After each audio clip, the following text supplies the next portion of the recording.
বিসমিল্লাহির রহমানির রহিম। সম্মানিত দোহার এবং নবগঞ্জ প্রেস ক্লাবের সাংবাদিক ভাইরা, আসসালামু আলাইকুম ওয়া রাহমাতুল্লাহি ওয়া বারাকাতুহু। আপনাদের সকলের প্রচেষ্টায় আমরা একটি সুষ্ঠু নির্বাচন পরিচালনা করতে সমর্থ হয়েছি। বহু বছর পর, প্রায় দেড় যুগ পর আমরা একটি সুন্দর এবং সুষ্ঠু নির্বাচন অনুষ্ঠিত হয়েছে। এই নির্বাচনে আপনাদের বিশেষ ভূমিকা ছিল, এই কারণে আপনাদের কাছে আমি কৃতজ্ঞতা প্রকাশ করছি এবং আপনাদের অভিনন্দন এবং ধন্যবাদ জানাচ্ছি। আগামী দিনেও এলাকার উন্নয়নে, দেশের উন্নয়নে, সমাজের উন্নয়নে যে কোনো কর্মকাণ্ডে আপনাদের লিখনের মাধ্যমে আমরা উৎসাহিত হব এবং আমাদের কর্মকাণ্ডগুলো আমরা পরিচালনা করব এবং উন্নয়নমূলক যে কোনো কর্মকাণ্ড আমরা পরিচালিত হবে আপনাদের লিখনির মাধ্যমে এবং আপনাদের ইনফরমেশনের মাধ্যমে।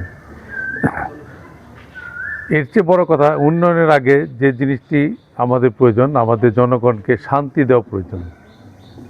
আমি নির্বাচনের সময় বিভিন্ন এলাকায় গিয়েছি, অনেকেই তাদের সংখ্যার কথা বলেছেন, অনেকে তাদের নিরাপদে থাকতে চায়, তারা শান্তি চায়, এমনই কথা বলেছেন।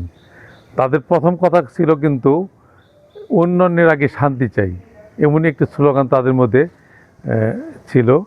তা আমারও একই চিন্তা ভাবনা যে আমরা জনগণকে আগে শান্তি দিতে চাই, তারপর উন্নয়ন করতে চাই। এই শান্তি দিতে হলে জনগণকে, আমাদের মধ্যে বিভিন্ন জায়গায় কিন্তু দেখতে পাচ্ছেন যে সন্ত্রাস, চাঁদাবাজি, মাদক, এগুলো নির্মূল করতে হবে। এই মাদক যদি থাকে তাহলে কিন্তু সন্ত্রাস থাকবে, আর সন্ত্রাস যদি থাকে তাহলে আমাদের এলাকার জনগণ নিশ্চিন্তে ঘুমাতে পারবে না। গত পরশু দিনও কিন্তু দুহারে 3500 ইয়াবাসা ধরা পড়েছে, 3505টা। এই 3500 একটা উপজেলায় যদি 3505টা ইয়াবা এক চালানে আসে, এটা ধরা পড়েছে বলে এটা আমরা জানতে পেরেছি। এমনই অনেক চালান চলে যাচ্ছে যা আমরা জানতে পারি না, কিন্তু এটাই যে একমাত্র চালান এটা কিন্তু বলার কোনো সুযোগ নেই, কারণ অনেক চালানিয়ে আসে, তার মধ্যে এটা ধরা পড়েছে। আমরা যদি সচেতন হই, আপনারা যদি সচেতন হন এবং আন্তরিক হন, আপনারা তো অবশ্যই আন্তরিকতা আমি বলবো না, তাহলে কিন্তু আমরা ম্যাক্সিমাম চালানগুলি ধরতে পারবো।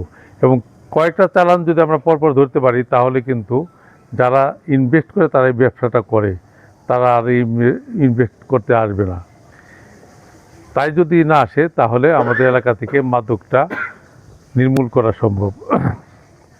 আর বালির কথা তো বলেছি, এখনও কিন্তু তেমন কোনো প্রতিকার পাইনি। আমি এমনও কিন্তু বলেছি, যদি প্রশাসন ব্যর্থ হয় তাহলে আমাদের সাংবাদিক ভাইদের, আমাদের জনগণকে সাথে নিয়ে আমরা এগুলো প্রতিরোধ গড়ে তুলব। আমি আজকে সে কথা পুনর্ব্যক্ত করছি যে এই বালির যে ছড়াছড়ি, বিভিন্ন জমি কাটা হচ্ছে, এগুলো নিয়ে মারামারি হচ্ছে, অনেক জরিমানা হচ্ছে, তারপরে কিন্তু থেমে নেই, পর্যায়ক্রমে বেড়েই যাচ্ছে।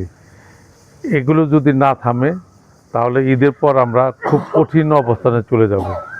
আমি নিজে ফিল্ড লেভেলে, আমি আপনাদেরকে সাথে নিয়ে, প্রশাসনকে সাথে নিয়ে আমি ফিল্ড লেভেলে আমি নিজে নেমে যাব, কিন্তু আমাদের এলাকার মানুষকে, জনগণকে যেন শান্তিতে চলাফেরা করতে পারে, নির্বিঘ্নে চলাফেরা করতে পারে, সেটা আমাদেরকে নিশ্চিত করতে হবে।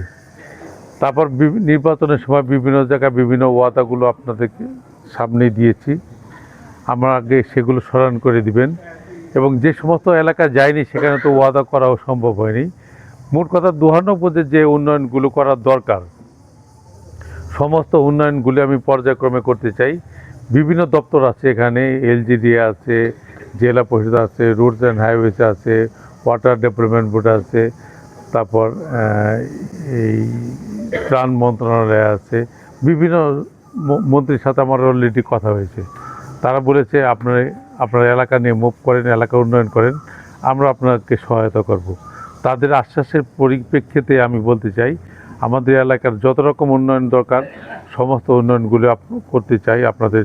সে ব্যাপারে আপনাদের সকলের সহযোগিতা প্রয়োজন। ইনশাল্লাহ আগামী 5 বছরে আমরা যেন এই 92কে বাংলাদেশের মধ্যে একদম আধুনিক এবং উন্নয়নমুখী একটি উপজেলা পরিণত করতে চাই। এই তাই আপনাদের সকলের সহায়তা কামনা করছি।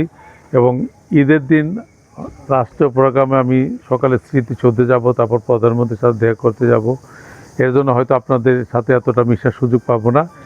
এর জন্য আপনাদের সাথে অগ্রিম আমি ঈদ শুভেচ্ছা করে যাচ্ছি, যাতে করে আপনাদের সাথে আমাদের যে সৌহার্দ্যপূর্ণ ভাবটা আগে তো ছিল, সবসময় ছিল, এবং এটা আরও দৃঢ় হয়, আরও মজবুত হয়।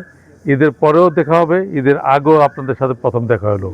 এবং আমি ধন্য আপনাদের সাথে সবার আগে আমার সম্মানিত প্রধানমন্ত্রীকে ঈদ শুভেচ্ছা জানানোর পূর্বে আপনাদেরকে আমি ঈদ শুভেচ্ছা জানানোর সুযোগ পেয়েছি। আমি একটু আগে দুহারে কয়েকটা মার্কেট ভিজিট করলাম, আপনার ছবিগুলো পাবেন। মার্কেটের জিনিসপত্রের দাম ঠিক মতো রাখছে কিনা, বা ঈদ উপলক্ষে এরা এগুলি বাড়িয়ে দিল কিনা, বা জনগণের উপর অত্যাচার করছে কিনা, এগুলো আমি একটু ভিজিট করে আসছি। আশা করি এরা কিছুটা হলেও সতর্ক হবে। যদি কোনো রকম অনিয়ম করতে চায় তাহলে সেখান থেকে কিছুটা হলেও তারা নিবৃত্ত হবে।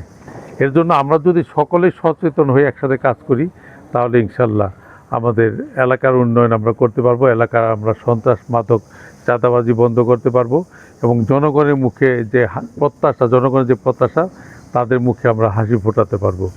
আপনাদের সকলকে ধন্যবাদ, অভিনন্দন জানাচ্ছি, এবং সকলকে ঈদ মোবারক জানাচ্ছি। ঈদ মোবারক, ঈদ মোবারক, ঈদ মোবারক। আসসালামু আলাইকুম ওয়া রাহমাতুল্লাহি ওয়া বারাকাতুহু।